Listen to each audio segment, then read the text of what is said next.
Imaginez un univers dans lequel Édimbourg serait en quarantaine depuis presque 200 ans et dont les souterrains seraient envahis de monstres difformes. Votre passe n'est valable que 3 jours. Faites attention à bien conserver sur vous votre billet rouge.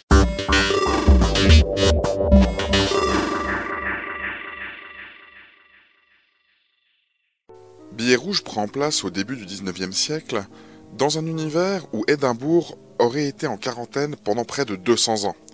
Vous allez y incarner des agents de l'Œil de Londres, qui sont des envoyés du gouvernement britannique chargés de découvrir les secrets et les mystères de la cité.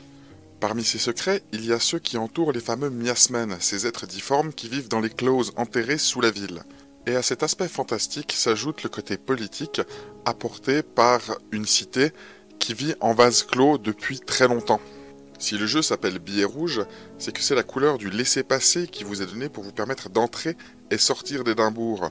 Autant vous dire que si vous le perdez, le MJ se fera un plaisir d'élaborer un scénario pour que vous puissiez le retrouver ou pas. Mais là où le jeu prend tout son intérêt, c'est dans la construction de son système et de ses personnages.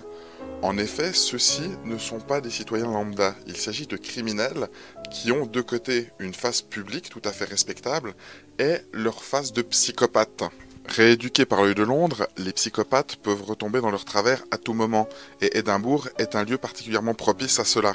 Contrairement à d'autres jeux de rôle, celui-ci ne se base pas sur des caractéristiques et des compétences, mais sur des états d'âme, qui vont se modifier au fur et à mesure de la partie, et qui vont vous amener à un moment à devoir changer d'état, c'est-à-dire passer de votre face respectable à votre face de psychopathe. Le système de jeu, quant à lui, est assez simple, puisqu'il s'agit de lancer un D6, ou un D12 dans certains cas, et d'ajouter votre état d'âme pour obtenir un seuil.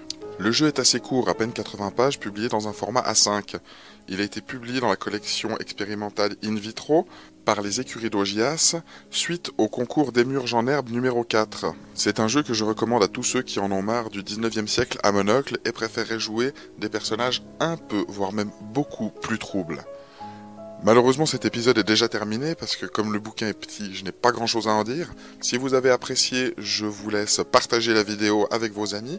Je vous laisse aussi vous abonner à la chaîne pour d'autres vidéos. Quant à moi, il faut que je retourne explorer un petit peu Édimbourg. C'est très différent de mes habitudes à Whitechapel, où je trouvais mes victimes beaucoup plus facilement.